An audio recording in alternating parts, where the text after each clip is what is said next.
Hello everyone, welcome to the Redmen TV. The Reds have booked their place in the quarterfinals of the Carabao Cup after a, let's say, hard-fought win.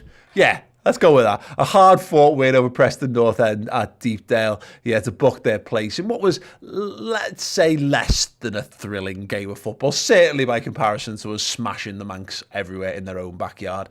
Goals coming from Taki Minamino, once again opening the score in the League Cup, and Divock, Origi, the master of League Cup goals himself, finished it off with a goal that I could not do justice with my words. You literally need to go and see that if you've not seen it. It is a bizarre. Like, if it was a finishing move, a special move from a Street Fighter 2 character, it might have a home in there, but I can't. It's not something I could replicate, and I can barely describe it. So go and check that out if you haven't done so already. I think we've got it on our Twitter accounts over on at the Redmen TV over on Twitter. Check that out over there. Nico Williams picked up man of the match as well on the telly. I want to know your thoughts though on the game. This is your reactions to the match. So if you're a YouTube member at any tier, you can use the live chat for this one. We've got some comments in from Brian Glow and Josh Lowe and Damien Lobb as well, which I'll come to. We're also going to use our Club Legend Discord chat for this and take some from Twitter as well. So there's a match reactions tweet. If you want to put a tweet in there, we'll get them. And other than that, yeah, we'll just kind of a good old chat about the mighty Reds and their B team managing to book a place in the next round of the League Cup when Man City were in fact knocked out by West Ham. Lol. Right, yes, first comment comes from Brian Glow, who says, not our best game ever, but we're through, and City, United and Everton are all out. Great goals from Origi and Taki tonight, and a good showing from some of our youngsters. Yeah, absolutely, Brian, spot on with that. I mean, it's what obviously Leicester are in penalties at the moment. I'm going to have people, hopefully people can keep me updated as to how that one's going. Up against Brighton at the moment. To have Man City out in particular, who of course have absolutely dominated, the fact that they've not lost a Carabao Cup or a League Cup tie for 5 years apparently, which is absolutely crazy. So them the holders, the regular holders are out. Does that potentially open a pathway up for Liverpool? It's an interesting point, and obviously it's always good to laugh when your rivals aren't in, although I have spent the last 5 years making the case that you want your rival, we don't care about this competition, so you want your rivals playing it because it saps the energy. But at the moment we're playing fringe teams and managing to progress, so maybe it's a good thing to show the strength of the squad. We'll have to see. Joshua Lowe here says, absolutely gutted that Nico didn't cut it back to Taki to keep our run of 3+ goals in away games going. Yeah, there's a couple of people actually who said a similar thing. You know, in fact, Nandan as well here saying, I am only gutted that if Nico passed Taki, we would have kept away 3 goals records. Yes, that was easy for me to say. No, it wasn't, and it's interesting because watching the goals back, Nico Williams changes the game by coming in, by moving forward and playing on the right wing. We're much more dangerous as a result. But when you look how he is in the build, particularly to the Origi goal, he's a young right back inside the box. And well, I mean, there's a lot of pressure in there. It's a very tight situation. Now, we've maybe gotten a bit used to seeing Mo Salah this season, who just seems to dance between raindrops inside penalty areas this year. Nico Williams is not Mohamed Salah, so it was a bit more ungainly. And we've played football, and I was a goalkeeper, and I played outfield quite a bit. But look, I'm far more comfortable in goal than I am in the middle of the fray with the ball at my feet. Some people are really good at that stuff, and you can see that in Nico. So I think that's a criticism, that he's got the chance when he's clean through and he should square it to Taki. He has the shot which deflects, which leads to Origi's goal, so he gets the assist, but he actually could just pass it to Divock. But I think the point is he's gotten in there, and there's just a bit of a rush of blood or adrenaline. He's still a young footballer, and he is a right back ultimately. So he did well to get there, but yeah, not possessing the composure of shock a trained dyed-in-the-wool attacker forward. So yeah, it is disappointing. It would have been nice to keep that record going, but if you're going to lose it in a game that doesn't really matter and still win, rather than losing it and losing it. Yeah, that would be more annoying. But anyway, Josh Lowe actually carrying on saying, but genuinely overjoyed to see Taki scoring. Always nice to see his smile when he scores. He also says, plus as an Asian, it's nice to see an Asian doing well for the Reds. Yeah, look, it's good to see Taki Minamino just playing games of football for us. And he started the game brightly, and he ends it a bit better as well. It's a bit of a mire for everyone on the pitch between the start and end of the game, to be perfectly honest. But the point is, when you've got attacking lads and they come into games, you want them influencing games, and the way for those lads to influence games is to get goals and assists. And now Taki, he scored against Norwich, scores here, and him and Divock are in a position where now they're not playing first team, big important games for us, but they're playing in this team, this Liverpool team, and they're doing the business. I've seen plenty of fringe Liverpool players come into fringe type games like this and have zero impact. So yeah, doing the business. Long may it continue. Damian Lopes says, poor first half, but we got the job done in the second. Thought Nico was decent. Another good showing from Morton and Bradley. Ridiculous goal from Origi. What's Belgian for that? Yeah, we'd love to know what the Belgian is for whatever move he just did. We need a name for it first, and then we need to know the Belgian for it. Ethsham Ulasan says, to quote one Andrew Robertson, Divock Origi, what a man. Yep. Origi's Latan finish, says Nandan. Hilton Lamb saying Leicester won. Brian Glow, thank you. Saying Leicester won 4-2 on pens. Danny Ward, the shootout hero. Danny Ward's really interesting, actually. So I did an interview with John Achterberg, that's his name, that's streaming on Redmen Plus right now, another one of the amazing perks, and he was very, very full of praise for how good a goalkeeper Danny Ward is, so no surprise. I mean, obviously he was the penalty hero for Huddersfield when they got promoted as well, but yeah, there you go. Jack Richardson with the super chat, thank you Jack. Evening lads, great win. Struggling to describe Origi's goal, same here. Was in a pub with a Spurs fan and a United fan, so it was a surreal evening overall. Yeah, absolutely. I mean, the United fan, I bet you had fun with that. I bet you did. If you didn't, then you've done it wrong, mate. But yeah, this is great. We beat Man United 5-0. I don't know if you remember, but it was the other day, and it's the best thing that's happened in my life in recent times. Nandan asks, any idea we're getting next round? Draw is Saturday morning for that one. Hilton Lamb says, every time he plays, he scores at the minute. I mean, that could literally be either. Virgil Van Bong with the super chat says, finish the champ ball, the ball.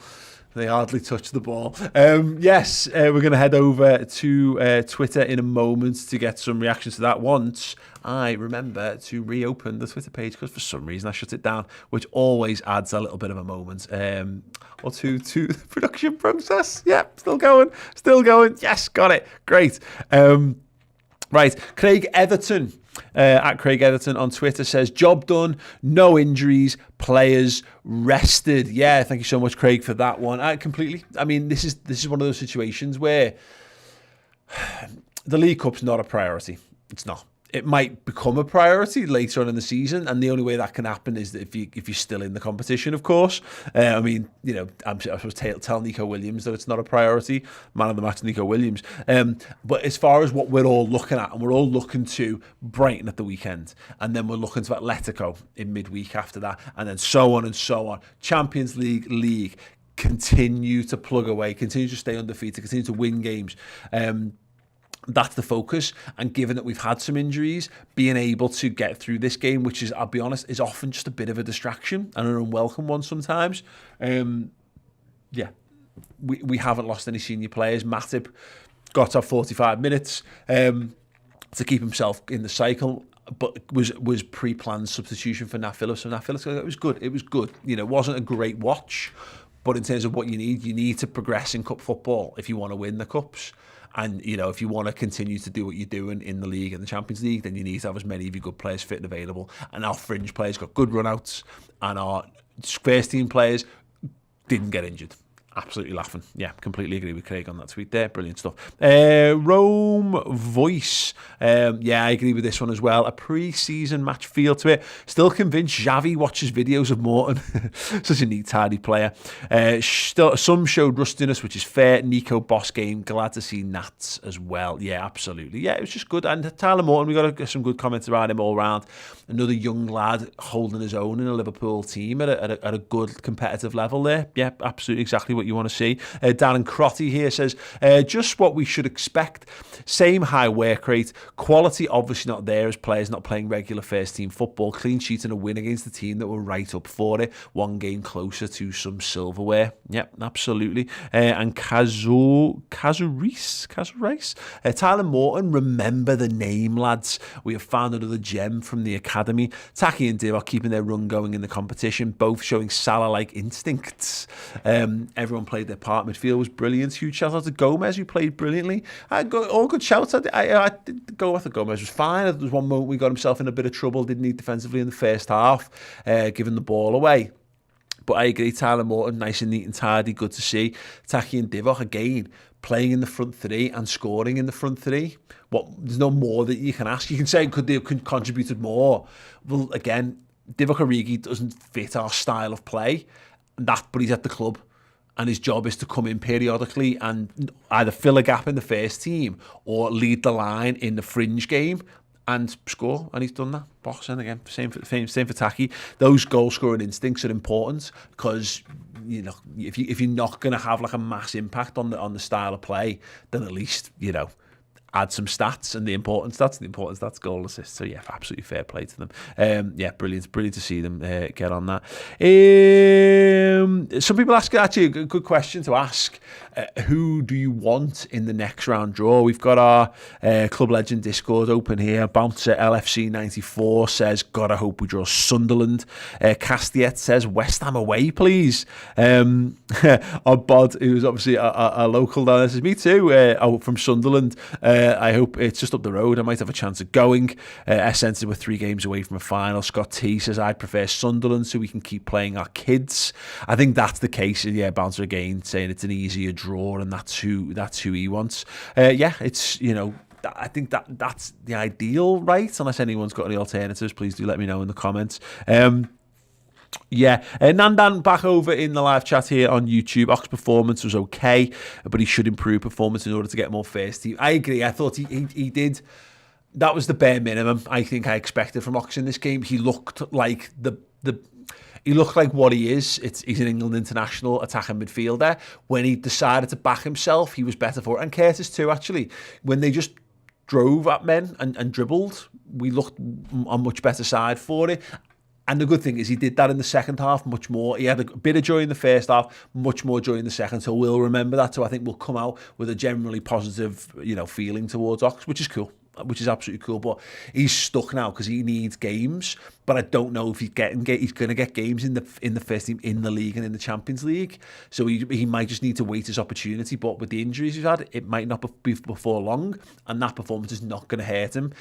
I would be much more comfortable in coming back into a first team game, against Brighton or whatever, having put that performance in. So yeah, definitely a positive from Ox. And yeah, Hilton Lamb asking the question of who'd won in the quarters. Hilton Lamb wants the Henderson derby for Sunderland. Ethsham says all we have to do is avoid Chelsea, and number 9 is in our sights. Ethsham also said Prem, Champions League and League Cup in the scope. That'd be lovely. And yet Nandan here saying more I see more, and I'm thinking he is more like Busquets. Go ahead. I'll take a little bit of that. Yeah, sure. Why not? Yeah, there we go. Thank you so much for your reactions. You guys are absolutely amazing. Yeah, if you want to have more content from us, then stay tuned. Chris Pajak, player ratings are to follow. If you want more analysis, we are going to be live. Let's see what time are we now. We're going to be live probably about 11:15, I imagine, with the instant match reaction. Now streaming over on the redmentv.com. It is Redmen Plus is what we're calling that over there for our streaming service, our Liverpool streaming service. Little rejig. We've just done the final whistle show before this, and that will be uploaded again if you can't be asked to sit through all the way through the watch along. That'll be uploaded as a video later on tonight. But yes, if you want to join us for the instant match reaction, we'll be back in about 40 minutes, I reckon, there or thereabouts. So yeah, perfect time to sign up and get yourself a boss selection of Liverpool content as well. Other than that, Chris will be back with player ratings. Stay tuned for that. See you in a bit. Ta-ra. Thanks so much for checking out the show this week. If you haven't subscribed to the YouTube channel, then do. But if you want more from us, extra Redmen shows, then go to the redmentv.com. You can support the channel at 2 levels by Club Captain or Club Legend tier. Both get you a full suite of Liverpool-related content, extra Redmen shows, documentaries, features, and world-exclusive interviews. And Club Legends get their names here and on the end of those videos, and free merchandise as well. Perfect time to sign up on the redmentv.com.